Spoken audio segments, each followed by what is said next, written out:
SP ನಂಬಾಡಿ ಕಟ್ಟೆ ಯಾವುದೇ ಅಣೆಕಟ್ಟೆಯಲ್ಲಿ ರಾಜ್ಯದಲ್ಲಾಗ್ಬೋದು ರಾಷ್ಟ್ರದಲ್ಲಾಗ್ಬೋದು ಅಣೆಕಟ್ಟೆ ಒಳಗಡೆ ಸಂಗ್ರಹದ ನೀರು ಎತ್ತುವಂತ ವಿಧಾನ ಎಲ್ಲಾರು ಇದ್ರೆ ಒಂದ್ ಹೇಳಿ. ಡೆಡ್ ಸ್ಟೋರ್ ಅಲ್ಲೂ ನೀರು ತೆಗಿಯಕ್ಕೆ ಪ್ಲಾನ್ ಮಾಡಿದಿರಿ. ಡೆಡ್ ಸ್ಟೋರ್ ನೀರು ತೆಗೆದ್ರೆ ಅಣೆಕಟ್ಟೆಗೆ ಧಕ್ಕೆ ಆಯ್ತದೆ. ಮೈಸೂರು ಮಹಾರಾಜರು ವಜ್ರ ಇದೆಲ್ಲ ಮಾಡಿರೋದು. ಮತ್ತೆ ಕುಡಿಯೋ ನೀರಿಗೆ ನ್ಯಾಯಮಂಡಳಿ ಒಳಗಡೆ ನಮ್ಗೆ ಇಷ್ಟು TMC ನೀರು ಕೊಟ್ಟಾಗ ನಮ್ಗೆ ಇಷ್ಟು ಲಕ್ಷ ಎಕರೆಗೆ ನೀರು ಹೇಳೋರೆ. ಅಷ್ಟು ನೀರನ್ನ ಕೊಡುವಂತ ಭದ್ರತೆ ಮಾಡಿ ನೀವು ಯೋಜನೆ ಬಗ್ಗೆ ಬರಬೇಕು. ಯೋಜನೆಗೆ ಬಂದ್ರೆ ಬೆಂಗಳೂರಿನ ಮಣ್ತಂದಿರೋ ಅವ್ರು ನೀರು ಕೊಡಲ್ಲ ಅಂತ ಹೇಳಲ್ಲ. ಅಣೆಕಟ್ಟೆ ಒಳಗಡೆ ಇಲ್ಲ, ಕೆಳಗಡೆ ಬೇಕಾದ್ರೆ ನಮ್ಮ ಹೊಳೆಲೆಲ್ಲೋಗುತ್ತೆ ಅಲ್ಲಿ ತಗೊಳ್ಳಿ. ಸಂಧಾನ ಮನುಷ್ಯರ ನೀರು ಕೊಡದಂತೆ ಕಟ್ಟಿದ್ರಲ್ಲ ನಾವು ಮಂಡ್ಯ ಜಿಲ್ಲೆಯವರು. ಆದ್ರೆ ಇವತ್ತು ಕನ್ನಂಬಾಡಿ ಕಟ್ಟೆ ಹಿಂದೆ ಕಟ್ಟುವಾಗ ನಮ್ ತೂಗ್ ಬಿಟ್ರು. ಆ ತೂಗ್ ನೀರು ಬಿಟ್ಟದ ಯಾಕೆಂದ್ರೆ ನಮ್ಗೆ ಅನುಕೂಲ ಆಗ್ಲಿ ಅಂತಲ್ಲ. ಪ್ಲೇಗು ಕಾಲರ ಇತ್ತು, ಬಹಳ ಬಂದಂತ ಸಂದರ್ಭದಲ್ಲಿ ನೀರು ಬಂದಾಗ ಹಲವಾರು ಊರಿಗೆ ಪ್ಲೇಗು ಕಾಲರ ಬಂದು ಎಷ್ಟೋ ಜನ ಸತ್ತೋದ್ರು. ಊರ ಸ್ಥಳಾಂತರ ಮಾಡಿದ್ರು. ಆಗ್ಲೂ ನಮ್ಗೆ ಶೋಷಣೆ.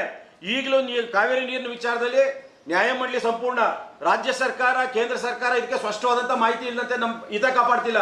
ಆ ಕಾರಣಕ್ಕೆ ಇವತ್ತಿನ ಸಭೆಗೆ ಮೊಟ್ಟ ಮೊದಲಾಗಿ ಸಾಮೂಹಿಕವಾಗಿ ನಿಮ್ಮನ್ನ ತಿರಸ್ಕಾರ ಮಾಡ್ತಾ ಇದೀವಿ. ಈ ಯೋಜನೆನೇ ಸಂಪೂರ್ಣ ಬಿಡಬೇಕು. ಮತ್ತೆ ಮಾಹಿತಿ ಕೇಳುವಂಥದ್ದು ಒಪ್ಪಿಗೆ ಕೇಳುವಂಥದ್ದು ಈ ಯಾವ ಶಾಸ್ತ್ರನೂ ಬೇಕಾಗಿಲ್ಲ. ಕನ್ನಂಬಾಡಿ ಅಣೆಕಟ್ಟೆ ಒಳಗಡೆ ನೀರನ್ನ ಮಾಡ್ತೀವಿ ಅನ್ನೋದನ್ನ ಕನಸು. ಆಮೇಲೆ ಸರ್ಕಾರ ಅಧಿಕಾರ ಸಿಕ್ತಿಡ್ಕೆ ಪಾಳೆಗಾರರಾಗ್ಬಿಡ್ತಾರೆ. ಆ ಪಾಳೆಗಾರರಿಗೆ ಹೇಳುವಂಥದ್ದು ಮಂಡ್ಯ ಜಿಲ್ಲೆಯ ರೈತರ ಸ್ವಾಭಿಮಾನದಲ್ಲಿ ನೀವು ಧಕ್ಕೆ ತಂದಿದ್ದೀರಿ. ನಮ್ ಪ್ರಾಣ ಹೋದ ಸರಿಗೆ ನಮ್ಮ ಪ್ರಾಣ ಹೋದ್ರೆ ನಮ್ಮ ತಾತ ನಮ್ಮ ಅಪ್ಪ ನನಗೆ ನೀರು ಕೊಟ್ಟಿದ್ದ ಗದ್ದೆಗೆ 5 ಎಕರೆ ಇತ್ತು 6 ಎಕರೆ ಇತ್ತು, ನನಗೆ ನೀರು ಕೊಟ್ಟಿದ್ದಾರೆ, ಹೊಲ ಆಯ್ತಿತ್ತು. ನಾನೀಗ ನನ್ನ ಮಕ್ಕಳು ಕೊಡ್ಬೇಕು, ನನ್ನ ಮುಂದಿನ ತಲೆಮಾರು ಕೊಡ್ಬೇಕು. ಮಂಡ್ಯ ಜಿಲ್ಲೆಯ ಎಲ್ಲ ರೈತರು ಆ ತಲೆಮಾರು ಕೊಡೋ ನೀರನ್ನ ಶಾಶ್ವತ ಇಲ್ದಂಗೆ ಮಾಡ್ತಿರೋಂಥದ್ದನ್ನ ನೋಡ್ತದ್ದು ನಾವು ಇರಕ್ಕೆ ರೆಡಿ ಇಲ್ಲ. ಆ ಕಾರಣಕ್ಕೆ ಹೇಳುವಂಥದ್ದು ಈ ಯೋಜನೆ ಯಾವುದೇ ಕಾರಣಕ್ಕೂ ಮಂಡ್ಯ ರೈತರು ಮಂಡ್ಯ ಸಾರ್ವಜನಿಕರು ಒಪ್ಪಲ್ಲ ಅನ್ನೋದು ಅಧಿಕೃತ ದಾಖಲೆ ಆಗಬೇಕು. ಇಂಥ ಪ್ರೋಸೆಸ್ನ ಮತ್ತೆ ಮಾಡಂಗಿಲ್ಲ.